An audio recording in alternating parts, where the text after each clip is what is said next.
solely the domain of was before U.S. imperialism, except against the indigenous people. That in fact, the hemisphere was solely the domain of the United States. And now when we see internationally that people are developing trade relations with China, for example, the United States wants to cut that off and is using this fraud of so-called democracy and the Summit of the Americas to push this program. So economic exploitation, political domination, removing an independent example for the people of the hemisphere are all goals of the U.S. blockade. But honestly, it's more than that. If we look at it historically, Cuba has been a beacon of hope and inspiration for the political movement here inside the United States. We saw in the early 1960s the desegregation and voting rights movement was drawn to Cuba. When you couldn't get a flight from a US city to go there, you had to go through third countries. It was illegal to go to Cuba. But leaders in that movement went to Cuba nonetheless. Yeah. We saw during the Vietnam War how there was a whole generation whose eyes were open to imperialism and what imperialism was, that it wasn't a mistake. It wasn't a mistake that this war was happening. It was part of a system. Yes. So we're here today because we know that the people of the United States do not support the US blockade. There have been resolutions passed. There were 8 million syringes that were paid for by the people of the United States and sent to Cuba to help with their vaccinations. There are many, many examples with the Saving Lives campaign and others that people will rally to defend Cuba. But obviously it's not enough. It's not enough. We need to really find the way to end the blockade. So we're here today to hear from some young activists who went to Cuba recently, to hear their experiences, their analysis, and their views, and we welcome them. We welcome them each.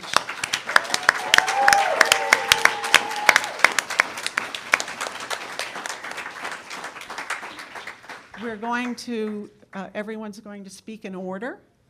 The first, I'm going to introduce them all now. Deja Gaston, who is an organizer for the Party for Socialism and Liberation. Next would be Danica. She is Code Pink's national co-director. And then Ashley Elias from Unión de Vecinos, LATU. So now we're going to hear from Deja. Thank you.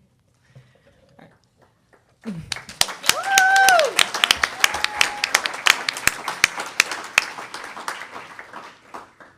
Hi everyone, my name's Deja. I'm an organizer with the Party for Socialism and Liberation.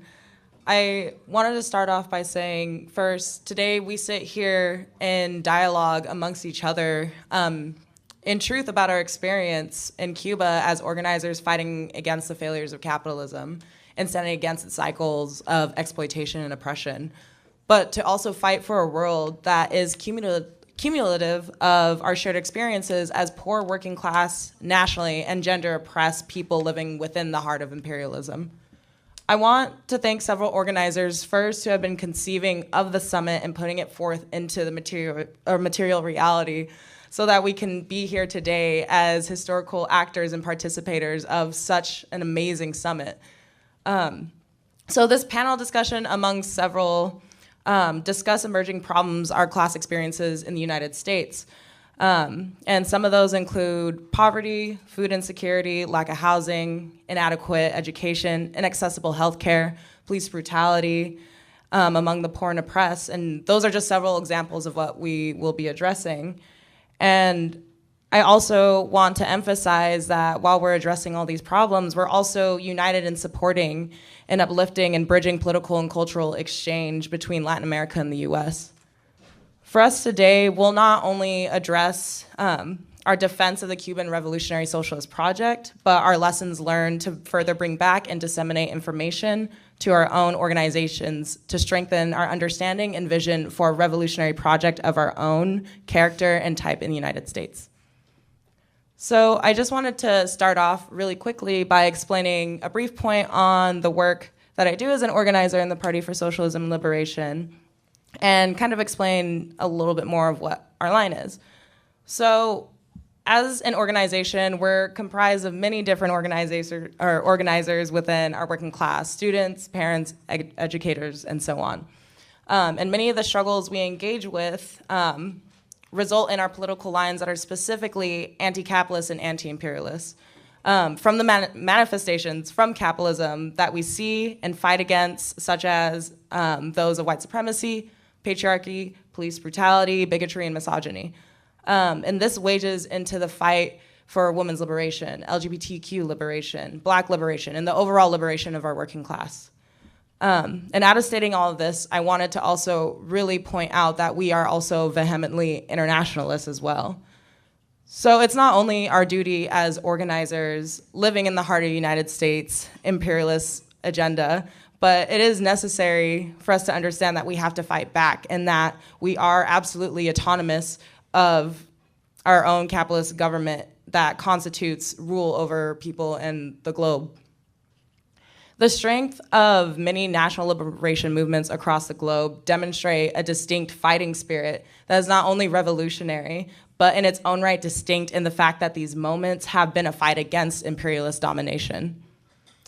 That same fighting spirit is engulfed in rich historical context that many are without knowing in our own country. And due to the ideological hegemony that persists over people here, so then presents many tasks for us in building a revolutionary consciousness that is one of being naturally socialistic. Many countries throughout history, such as Cuba, Vietnam, North Korea, and so on, have torn away from the limbs of the imperialist tree, and it contributes to the weakening of this enemy. And for us, we are in the core of that. And I keep saying that because that means, therefore, we have work to do, and we have to work hard to entirely uproot this system so that in many ways, imperialist domination weakens across the globe. And that is just one facet to the task that we will face, and the second task I'll explain soon.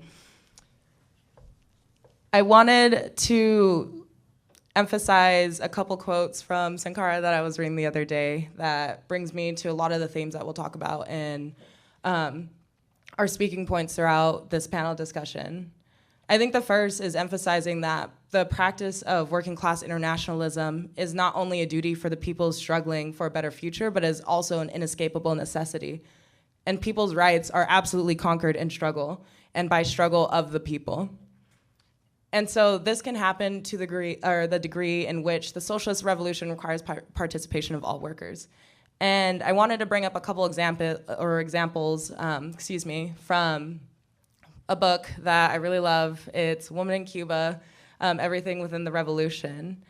And it states that the full emancipation and liberation of women cannot be fully realized without the political, social, and economic participation of women in the productive and reproductive labor of our society. And to this point, liberation must be obtained through the building of consciousness and understanding of tasks that were once relegated as mindless roles under capitalism, such as volunteer labor.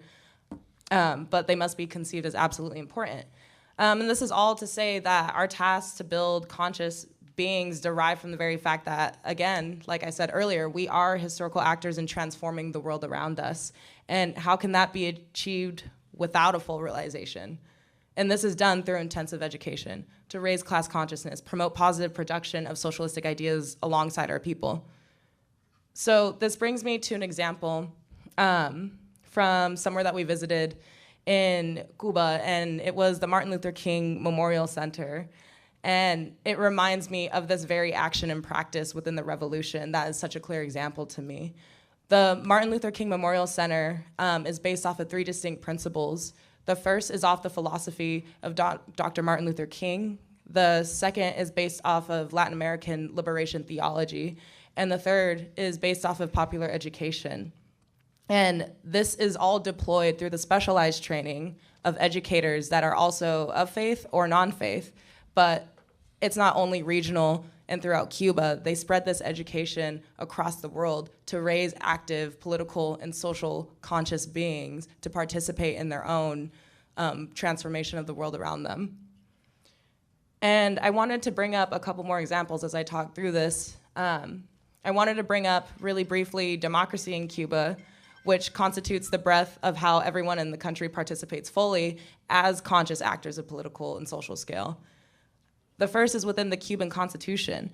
And right now, someone, please correct me if I'm wrong, they have gone through 40,000 different drafts of the Cuban Constitution with input from people essentially all throughout the island. And they have now narrowed it down to a little bit under 300. But the full breadth and participation of these people were put into this constitution for the things that they wanted and what they feel should be put and codified into law. And this is done through popular referendum, and so essentially this constitution is based off the popular decision of the people. Yeah. Mm-hmm. That's right. And my favorite example that I love to bring up is not only just that, but Cuba's family code, which is the most progressive yet, which includes full access to reproductive health services for same-sex families, free gender-affirming health care, and to also include, because of the moment that we are in the United States, they also have free reproductive health care for all. And so there's a few organizations here that we had visited. And just for the sake of time, I won't go into detail, but we visited an organization called the Senesex, which focuses a lot around sex education and works directly with the Cuban government to implement different sex education into schools and other things into law.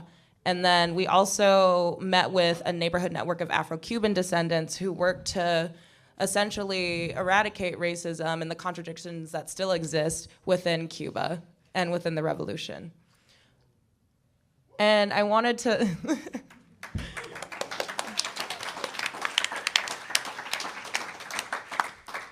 The third thing that I wanted to bring up that was really important as a takeaway from Cuba was the fact that not only are they prioritizing healthcare and education, but they absolutely prioritize culture in Cuba.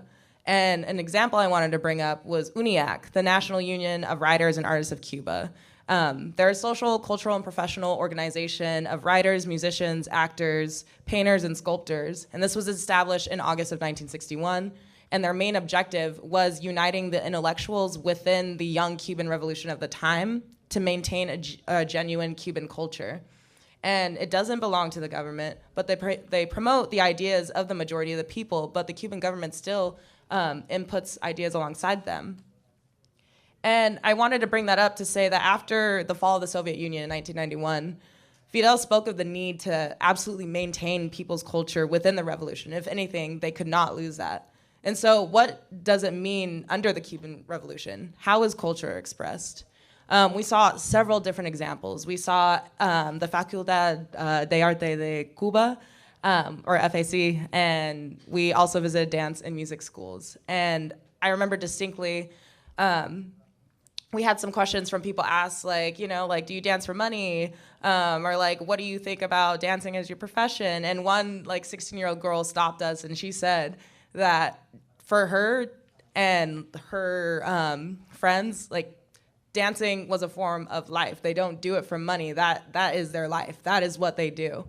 And so already that, to me, expresses the type of culture that they prioritize. So I know I'm running a little long, and I'll try to hurry up. Thank you. I really wanted to talk about Cuba's international relations and this will further wrap up my point in this talk, but I just wanted to bring up some examples of Cuba's strong sense of internationalism, from their role in Cuba, or role of Cuba in Africa, from their support in Angola and South Africa against the apartheid regime. Their COVID-19 response of doctors in Cuba deployed to other countries, such as Italy, for example. What did the US even do up to this point now, compared to what Cuba did in the past few years? Yeah. For one, the US executive order to lift sanctions in 2021 to combat COVID-19, the COVID-19 pandemic, excluded Cuba entirely. Up till now, and maybe we don't even know the full numbers, 1 million people have died in the United States from COVID-19. And not only that, the US has put a global patent on vaccines, preventing many countries, especially those in the global south, from accessing these vital resources that leads to more deaths. And so it's funny to me that the US displays not only hypocrisy, but a complete lack of humanity. And we can see this in the significance of the blockade, which is completely illegitimate. So the last thing that I wanted to say is that, or we'll ask a question, which I'll follow with an answer, but what can we learn from Cuba's undeniable role in displaying working class internationalism? There was a point that I forgot to bring up earlier with the Martin Luther King Memorial Center, but I remember a really good comrade of mine, Nino, had asked the question to Isette and was like, how does Marxism and Christianity work together? And she flipped that question back on him and she was like, what do you think? And he said, revolution in life. And she was like, exactly. So the path that we walk on, and for us specifically, is the Marxist path, the scientific method of Marxism. That is our path to walk towards, for us, the horizon, which is a socialist horizon.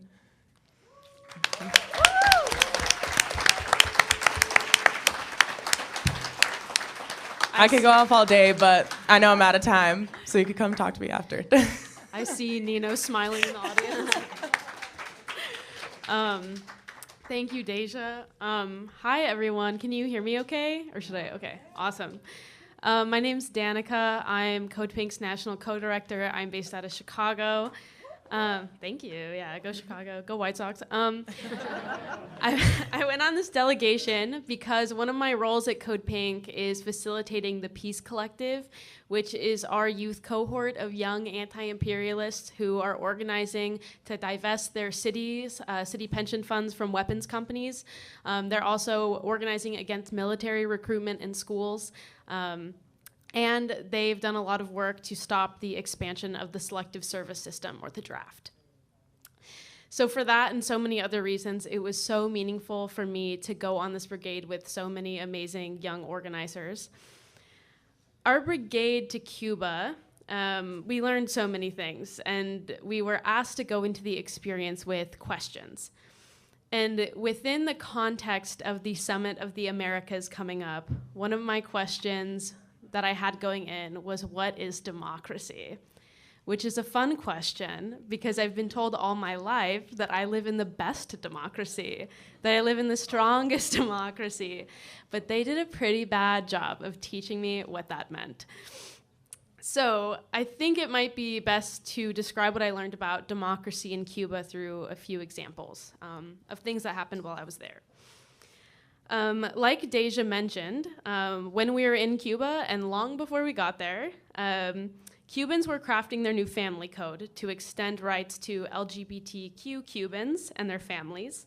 And we learned how deeply involved regular, everyday Cubans were in this process. Participation was high, and Cubans from all over the island were consulted in writing and rewriting the family code. Never in my 22 years have I seen anything remotely similar in the United States. On May Day, or International Workers' Day, we were in the streets with 700,000 people in Havana, celebrating meaningful labor and struggle. One of our hosts, Adelso, asked me if I had seen anything like that in the US. And I started describing to him protests I've been to, where I was like, yeah, I've been in the streets with thousands of people before, but not quite this many. And he was like, no, that's not what I was asking you. I was asking you if you've ever celebrated with thousands of other people in the United States, celebrating struggle, celebrating labor. So I was embarrassed. I said, no, I've absolutely not experienced that here in the US. The first day of our trip, I spent the morning and early afternoon with the Auto Mechanics Union and Cooperative Auto Chapt. I was interested to see how workers in cooperatives saw themselves within the revolution and how they functioned within socialist society, and also how the blockade affects workers in Cuba. The union members have a solid democratic structure for decision-making, and they took so much pride in that. The mechanics found their work meaningful. They did not feel as though people were making decisions for them, and they even shared that the cooperative voted to give 10% of their salaries to the hurricane victims in Cuba last year. A justification that the political elite in the US use for the blockade is always, Cuba's not a democracy. Cuba isn't democratic. But one night when we were in Cuba eating dinner together with our hosts, we got the news that Roe v. Wade had been overturned. So a handful of people that I didn't elect, none of us elected, who were appointed by a president that I did not have the right to vote for because of my age, threw out our right to an abortion because they could. Because our democracy doesn't require our consent to revoke our rights. Our political system doesn't ask what we want or consult us in our own futures. In Cuba, they're trying to do something profoundly different. Despite the blockade, the Cuban government has been able to efficiently allocate the resources that they do have to keep people alive, housed, in school, engaging in work and popular education, and I believe so deeply that that is what any society should strive to do. Without the blockade, I think that Cuba would be able to prove to the people of the world who suffer under the neoliberal world order that another reality is possible. That's exactly what the embargo is trying to prevent. I don't want to make light of the blockade. It makes life in Cuba very, very difficult. The point of the blockade is cruelty. And any US president that allows that policy to continue has no right to talk about democracy, sovereignty, freedom, or human rights.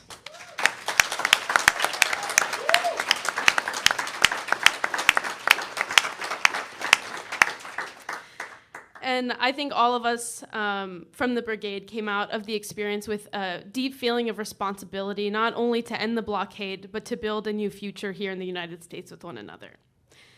And in the US, we're in the belly of the beast, right? We have the power to demand change of US policy and have a real positive material impact on the life of people in Cuba every day. You have to demand that your representative do everything they can to remove Cuba from the terrorist list. You can go to codepink.org/Cuba. There's a few actions that you can take there. A comrade from PSL yesterday disrupted the head of the OAS. Mm-hmm. Yeah.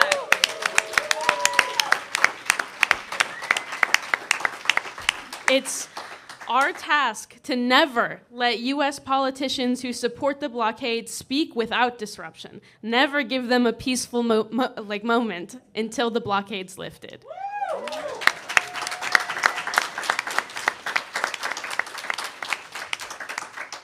And I'll wrap up here.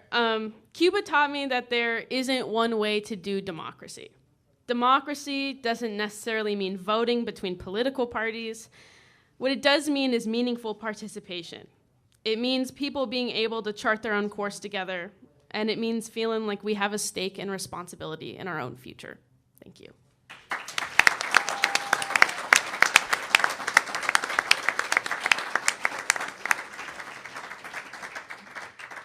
Hi, everyone. I'm Ashley. I hate using mics, so I hope you all can hear me.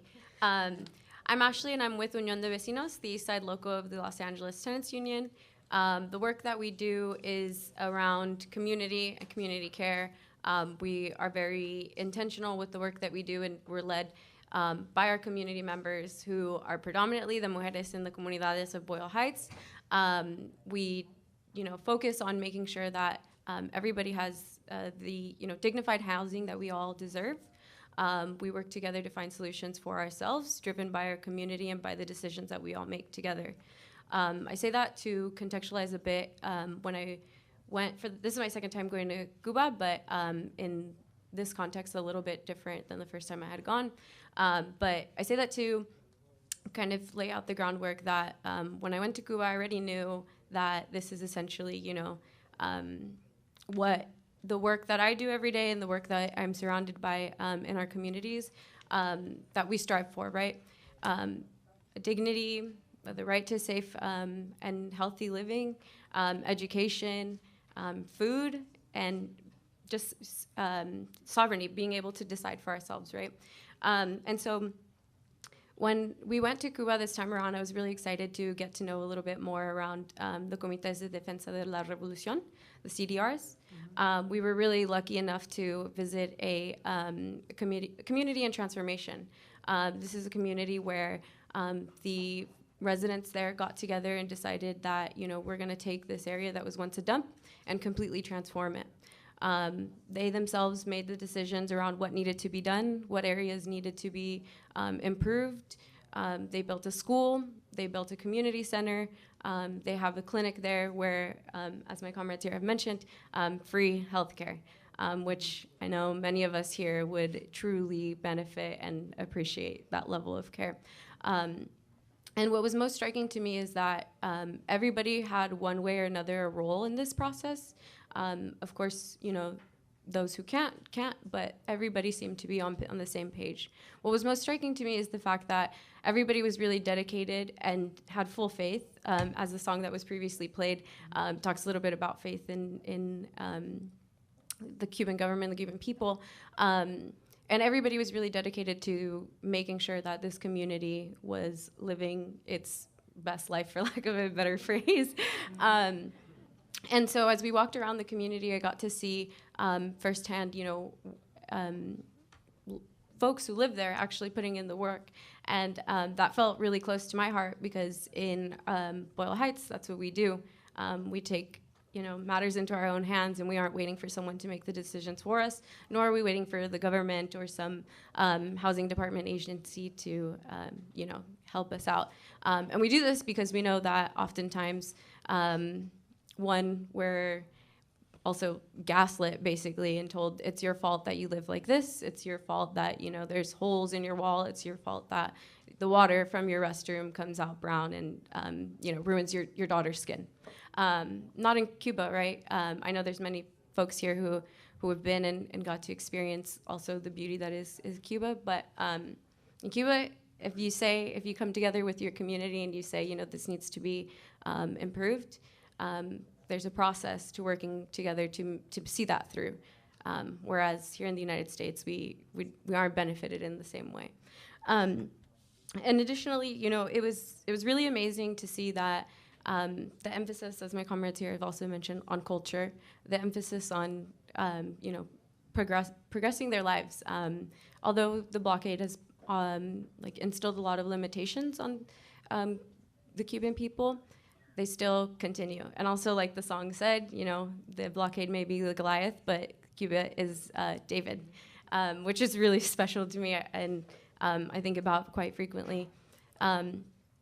Additionally, in addition to the CDRs, taking matters into their own hands and finding the areas that need to be improved, the government offers support and provides materials. I can't say that in any of the areas that I've helped out in or seen needing support, that the government does the same here, right? And the basic needs for folks there are met.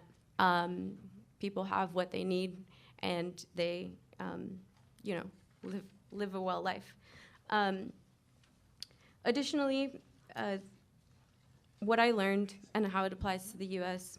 is that Cuba has had struggles against capitalism and imperialism, and it's been able to build, to be successful, but because it's been committed to this longer process, and it's used with the support of its people to commit to that process and be on the same page. If we want to defeat capitalism and imperialism, we need to dedicate ourselves to a long-term process of working with the most marginalized working class. we need to all be on the same page that, if Cuba is an enemy to the United States, it's probably because they've got a lot of the right answers. It's no wonder, right, that the United States wants to keep us away. Before I started preparing for this conversation, I spoke with one of the comrades that was our host in our trip, and I was like, what do you want? What would you like to hear in our conversation that we'll be having? And he said, it would be really important for you to share that Cuba is organized in a manner that serves its people, that gives it all its basic needs and has all its basic needs met, despite the fact that the blockade is suffocating it, despite the fact that the blockade wants, to do away with all that it's been able to give its people. And what was most striking also was that Cuba doesn't pretend to be something it's not. It's honest. It's committed to this process. Unlike us here, who in the United States, we're taking 10 years taking 10 years back into reversing Roe versus Wade, whereas Cuba's moving forward and recognizing the contradictions or the areas of tension that need to be improved. And in Cuba, I witnessed exactly what it's like to have a government that actually cares for its people. And additionally, one of the questions that when I was also preparing for this was around, what message or how do we support, ending the blockade? And I think first and foremost, it's really important that we discuss and share as widely as we can with our friends, our family, and people around us the fact that Cuba doesn't need us to decide for it what it needs, right? Cuba has all the answers for itself, and the Cuban people want to be able to make those decisions for themselves. It doesn't need the United States or anyone else telling it where and what it should be doing. And furthermore, I'll close by saying, ending the blockade tomorrow is already too late, and every day we need to dedicate ourselves to being on the same page, that we have a lot to learn from Cuba, but also that we in the same hand as, the working class can make decisions for ourselves, and we don't need the United States telling us that, we need to follow this direct line of imperialism and capitalism. And yeah, I'll close there. Awesome.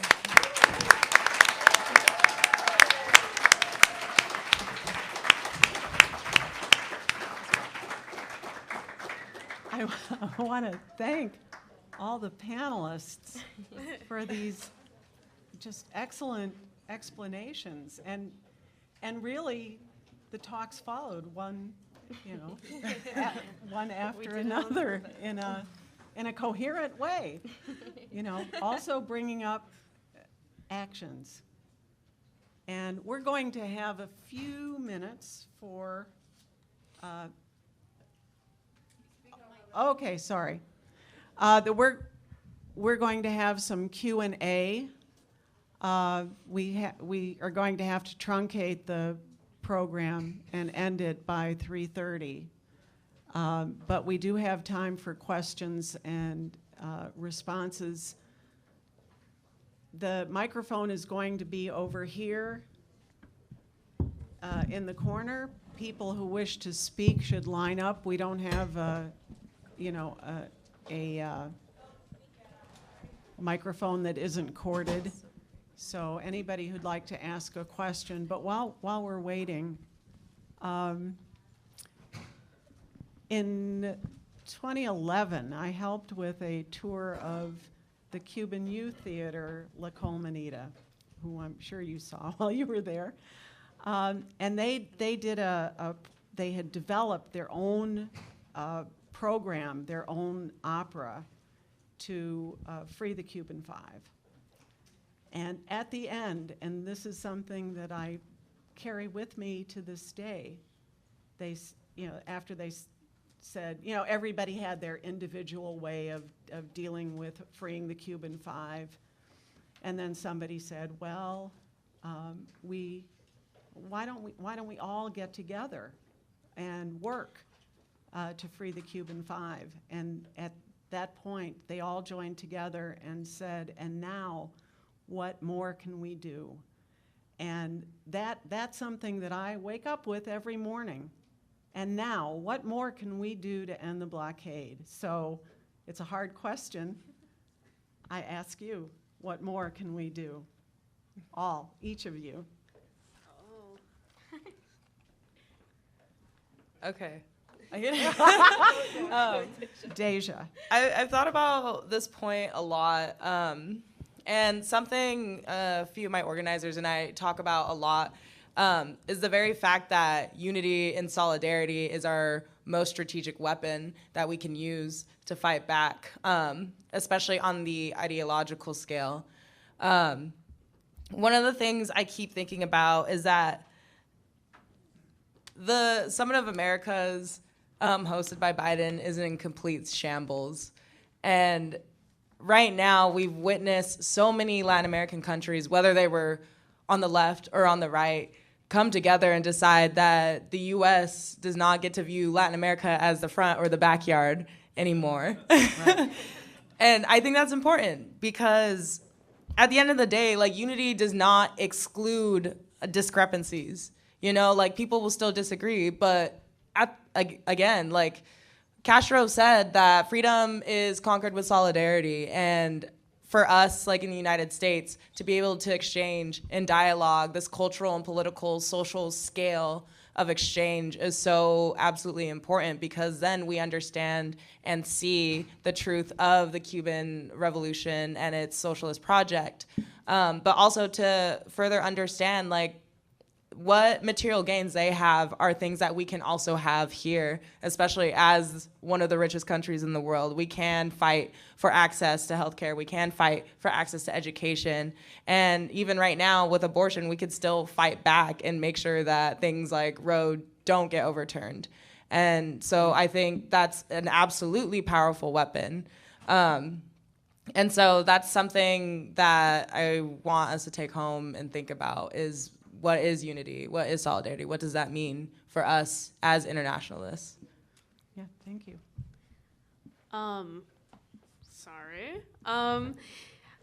Something that our host kept telling us, the best way to be in solidarity with people in Cuba is to go to Cuba, see it for yourself, and bring those stories home. So I'll say that, because that's something we were told over and over again. And also, when it comes to the blockade, I want to acknowledge that there has been a lot of progress made. The blockade is still very much in place, but we have successfully pushed Biden to increase remittances to Cuba and more flights to Cuba, which is very, very good.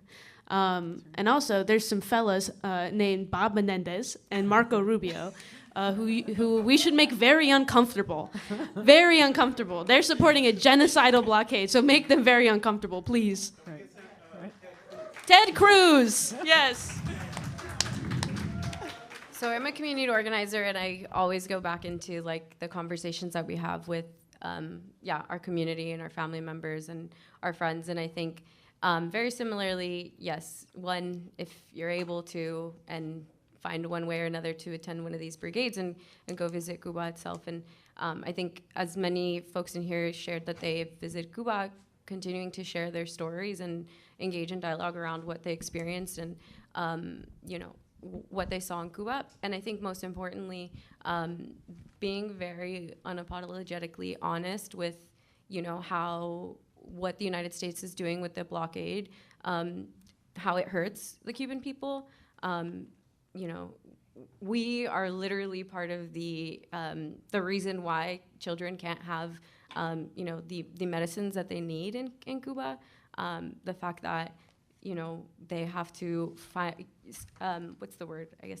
settle for medication that might not necessarily be the dose that's needed at the time. So, I mean, if someone comes to us and is talking about, well, there are these long lines of receiving food or getting food, yeah, well, the food is covered. We have, in Los Angeles, we have many people who don't eat. We have many children who live in their cars with their parents because they can't afford to pay rent, and who, they themselves have to wait in long lines and receive food, and food that isn't even nutritious.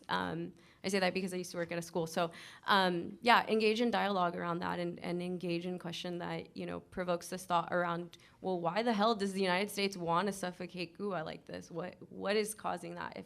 If there is that blockade, it must be because, they know what they're doing over there. And again, I just want to really emphasize on the point of like, we don't need to be giving Cuba direction. Cuba should be giving us direction.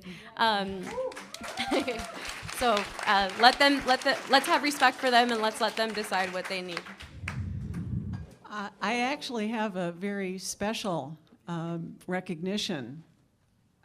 We just heard that, and I want to thank and recognize Adela from Panama, who was part of the Civil Society Forum of the OAS and who resigned from that and joined us, joined the People's Summit.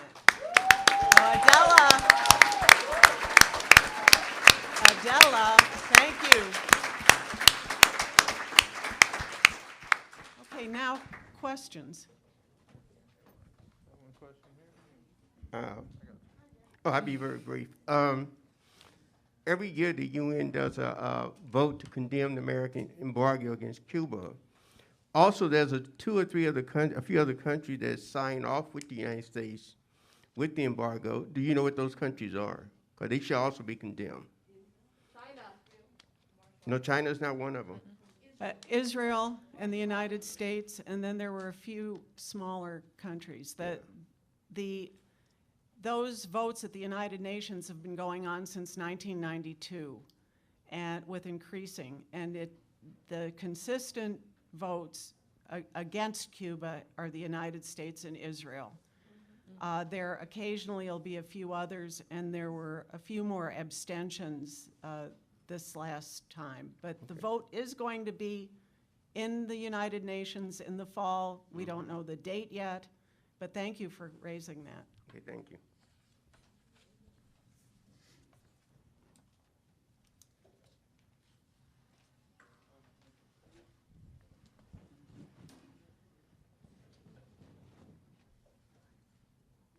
Oh, sorry. Yeah, I'm very pleased to attend this discussion. I didn't really have a question, but more like say the realization of the Cuban people. I sadly haven't been to the islands yet, but I was wanted to ask, what is the since we're in it's not really a new decade, but 2020. 2020 happens to be like a technological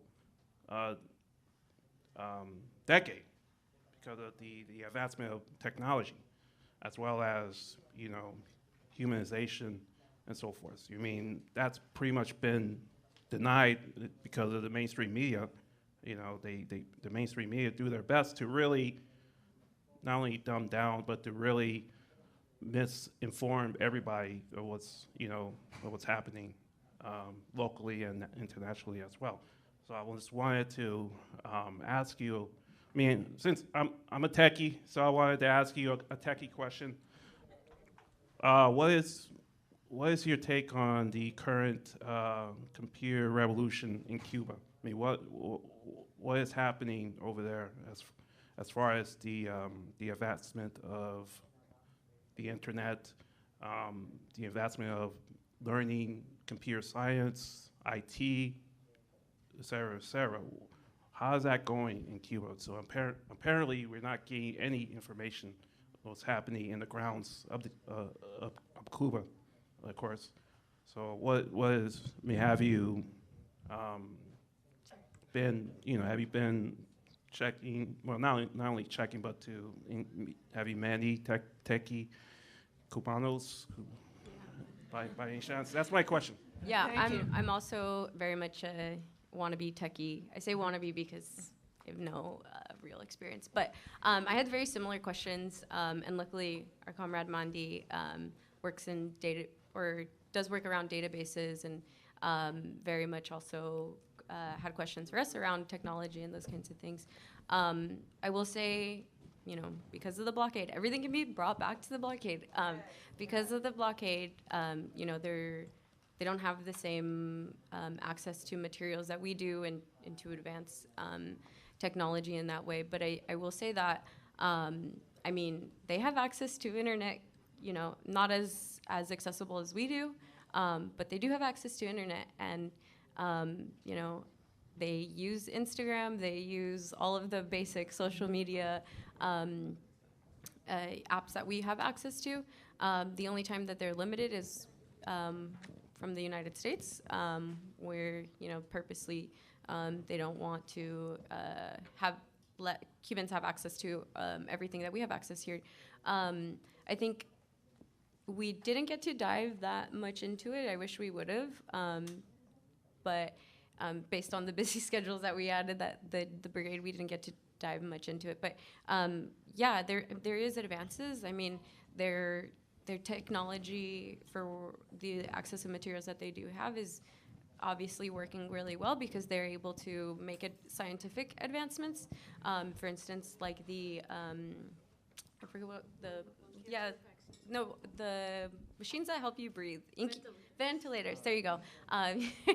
With the limited materials that they had, you know, they work to build their own ventilators and based on the materials that were accessible to them. So I'm sorry that's not a more well-fleshed answer, but I think, you know, they would love to have more access to what we have, but that's just the U.S.'s fault. I don't know if you... I do have one small comment to the earlier or former part of the question that he asked. So more so speaking to like the age of technology and adapting to it within the revolution. I remember distinctly with Rogelio, he brought up just another official from the Cuban government that we met with. He had brought up the ways in which, you know, like social media as it advances through time and the way that we have access to it as youth. The youth obviously did not grow up during the revolution. They grew up after it. And so essentially the government has tried to find ways to creatively communicate, you know, like what's really important about the revolutionary process in Cuba to the youth and finding ways to connect through things like social media with the Wi-Fi access that they do have is incredibly important because not only are you getting diverse information, you're getting like an influx of like everything that is capitalism and misogyny and patriarchy and all those things coming into social media platforms, but they want to find ways to creatively combat that because, again, the revolution is so important, and it's so important for Cuban youth to understand the significance of the revolution. And so even despite the fact that there is like limitations with the blockade to the access that they do have with technology, there are still these different creative outlets that they have with trying to, you know, continue that process to fight against contradictions that still come into place within Cuba. So, yeah. Just to add one small thing to what my comrades have said, a lot of people in the U.S. and like the political elite will say that the Cuban government doesn't give Cuba access to internet because they don't want them to have access to internet. That is not the case. The Cuban government and Cuba is working very hard to expand access to internet. So I want to emphasize that. Like they are investing a lot in improving their technology and internet access in Cuba. And that is something that they want their people to have access to. Hello. Oh, just a couple of comments. A question also with respect to the conversation what you asked before. You know, how many people have gone to Cuba? You know, you can only take so many people to Cuba to understand Cuba and to see what's going on Cuba.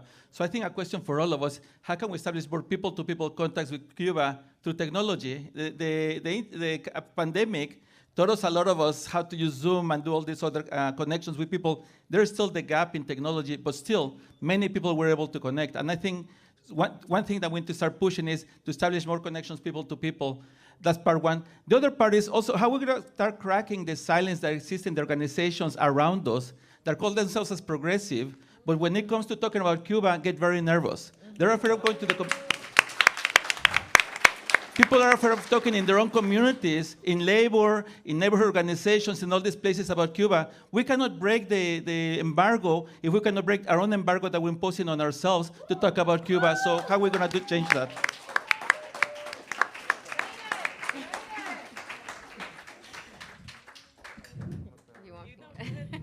I'm going to answer the second part first. Part of the ways that we've tackled, how do we communicate with our community members? How do we invite other people who, quote unquote, are progressive or other nonprofits into the space? And try to break with that fear is just having very honest conversations and speaking from a place that departs of the values that exist in Cuba, and how in contrast to like the lives that we're living here in the United States, like showing very well that if a community needs cement to improve the structures of their homes, the Cuban government is going to provide what it has and give that to the residents who are building or repairing their homes. And I think also, again, like I said, being unapologetic with those conversations that we're having and being very frank. And a good tactic that I feel like we picked up on in this brigade is like turning these questions back around and asking, well, like, why do you think, like, the U.S. doesn't want us to have relationships with Cuba? Why do you think, the U.S. is trying to keep imports from coming into Cuba? There's obviously a very strategic intention behind that. And then I think also, I'm trying to remember what your first part of the question was. Oh, people to people. Yeah, I mean, one of the really cool things is now that we all have relationships with folks on the ground in Cuba is that they are very willing to share information and like super interested in being in conversation with us and our organizations, and always willing to answer all of our 100 and billion questions that we had for them without being tired. So yeah, bringing them into the space. They have access to, like we said, they have access to social media and Zoom and WhatsApp. So integrating that and like keeping up with technology in our own spaces is going to allow for space for Cuban people to also participate in our conversations.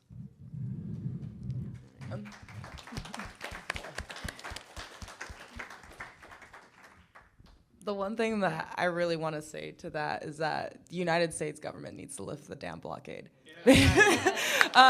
Excuse me. Because a lot of these different platforms that they have access to are like, because they live in Cuba, they are blocked from a lot of that, like not even like on the physical scale, but like the technological virtual scale in time and space. They are blocked from having dialogue with people and having these exchanges. And again, back to the point of the blockade, I wanted to bring up a really important point to this. Just like with Cuba's own policy towards the U.S., Cuba does not want any harm towards the United States. In fact, there isn't a single unilateral or multilateral sanction against the United States government coming from Cuba. That's something I just want to emphasize. In fact, Cuba wants to share with the U.S. their educational resources, their healthcare resources, and their cultural aspirations that they carry among the Cuban people. That is open. That is something they've had in their arms to give to the U.S. to exchange. But the literal United States government refuses and prevents that for not only the U.S. citizens, not only for us, but for Cuban people to be able to have that interaction. And it's funny because I think of another government official we met with who is the Minister of Foreign Affairs, who spoke to a lot of these things and really laid the ground that, again, it's the lack of humanity from the U.S. that's imposing all of these limitations. And we are truly are missing a large part of ideas and knowledge that could so easily be shared if the blockade was lifted, because it is these little things like being able to like have a Zoom call with someone in Cuba, to be able to have like this type of communication platform, or even like send a Venmo or a PayPal, excuse me.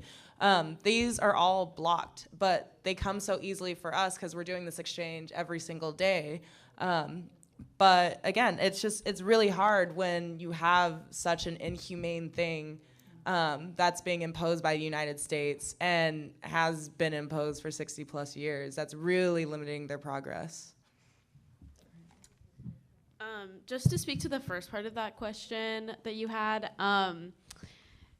how to bring in groups who say that they're progressive but won't talk about Cuba in any real way. I do feel so lucky to be part of Code Pink because I've never had to hold my tongue when it comes to Cuba, so that's nice.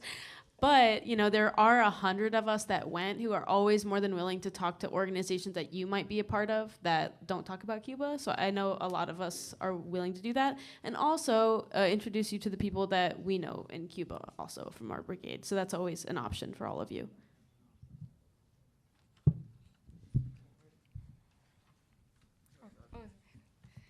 Thank you, panelists, so much for sharing your words today.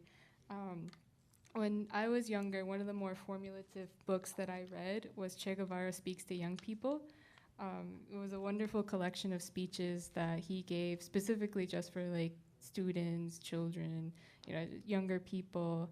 And he spoke about the agricultural reform and like economic restructuring and like all these like advanced topics, but he like said it in such a way that was like super easy to understand and follow and understand like what was the real meaning of the revolution and why they had to carry it out.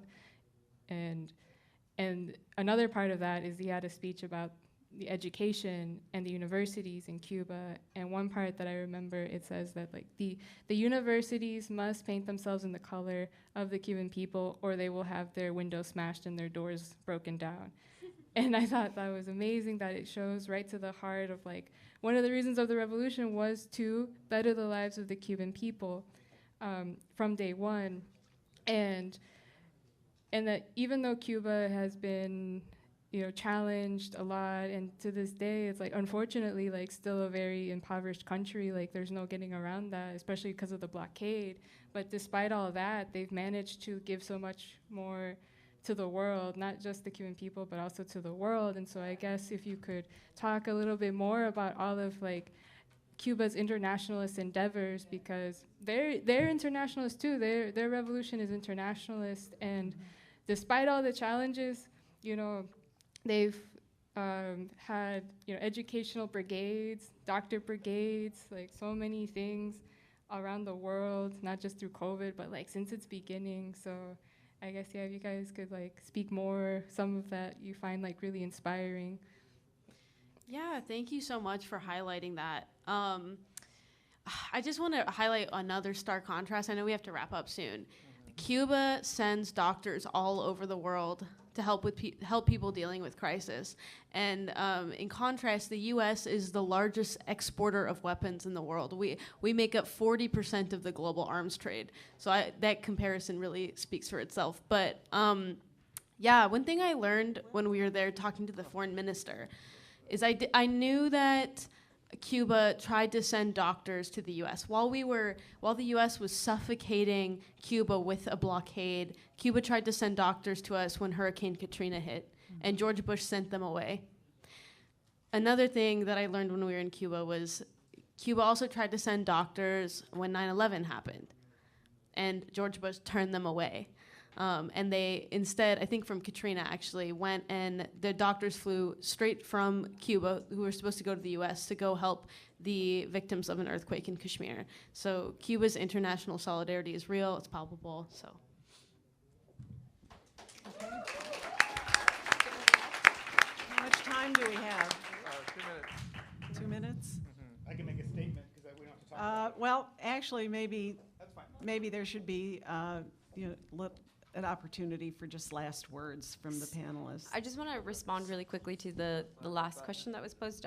I was lucky enough to attend the International Solidarity Conference, where many folks from around the world were present and gave testimonies about their love for Cuba and their gratitude to Cuba's dedication to internationalism. So unlike what the U.S. would hope you to assume that everybody is also against Cuba or whatever, there's a lot of love and awareness of Cuba's dedication to internationalism, and something that they kept repeating, and that is seen really through their action, as Danica was sharing in terms of sending doctors, and was the fact that there was a saying that was Cuba da lo que tiene, no da las sobras, which is Cuba gives what it has, it doesn't give its leftovers, and that's just very clearly instinctual around all Cuban people, not this sense of competition or greed or you know, I'm going to give you this and you give me this back. No, absolutely not. And even in the middle of the pandemic, when, you know, limited resources, Cuba was sending doctors, was offering vaccines, sent vaccines to other countries that the United States turned its back on. So if that's not a great example of internationalism, you know, I don't know what is. But yeah, that sense of internationalism is a thread that lives on for them. And there's a picture of Fidel giving blood, and I forget I don't know if it was Argentina or Chile, but it was from some natural disaster, and Fidel is the first to give blood. And so that as an example in itself, that, you know, the president himself was the first to show that level of solidarity and show and like really lead by example. So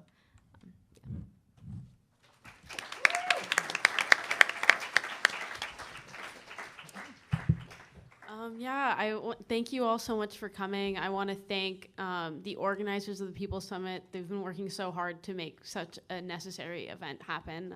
So thank you. I guess to wrap up, people in Cuba are so good at managing nuance, and it was made so clear in so many of the conversations we had that they knew exactly where their suffering was coming from, whether it was multiple avenues, the blockade, whatever they discuss with us.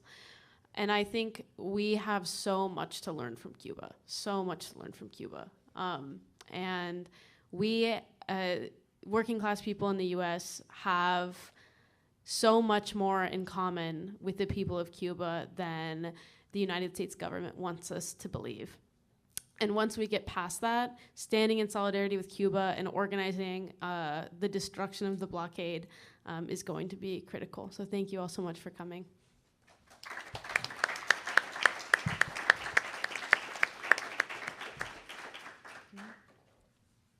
Me next or you next? If you want. Yeah, I just want to extend a thank you and show my appreciation for folks who bared with us. And yeah, like Danica said, we have so much to learn from Cuba. Cuba doesn't need us to teach it anything. I think, you know, let's respect and demand that Cuba has the right to their own autonomy and continue that without the U.S.'s intervention. And like I previously said, you know, waiting to lift the blockade tomorrow is already too late. So, and everything that we do, we should keep that in mind and continue to move forward with lifting the blockade. Thanks.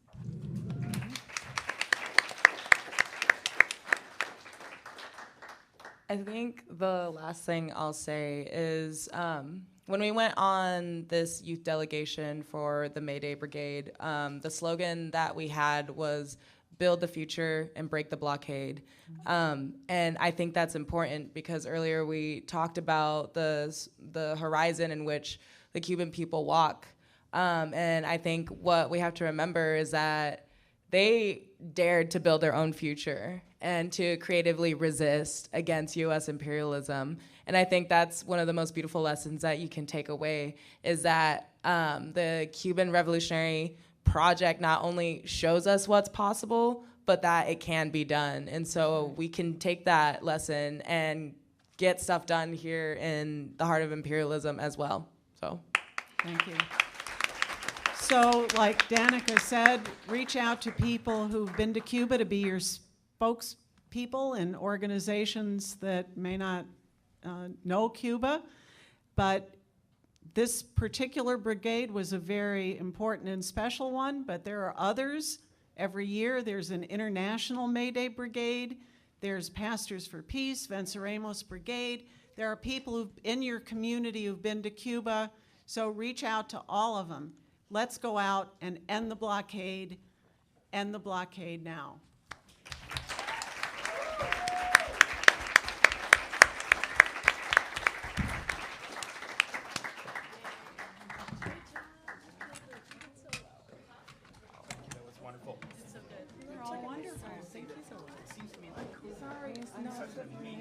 No, you're totally fine. I was like, I'll just. I should have just wrote a G because it does. It sounds like it. I know. Yeah. Sorry, I have another task. Like with security, so I have to leave. Good job. So good to see you again. It seems like a really intense Las clases empresariales y los gobiernos se reúnen para negociar el destino de la clase trabajadora, de los migrantes, de las mujeres, de los pobres, del planeta. Al mismo tiempo que ocurre lo que ellos llaman la Cumbre de las Américas, la clase trabajadora también se reúne en su propia cumbre, la Cumbre de los Pueblos por la Democracia, donde líderes del movimiento laboral, migrante, mujeres, comunidad LGBT+, se reúnen para abordar la misma temática desde la perspectiva de la clase trabajadora, desde los intereses del segmento más humilde de la comunidad. ¿Y saben qué? Radio Jornalera estará presente, transmitiendo las actividades, siendo el medio oficial de la Cumbre de los Pueblos. Sigue al medio de comunicación de la clase trabajadora, porque desde abajo se defiende a todo el mundo. Los empleadores explotan a los trabajadores, los maltratan, los humillan.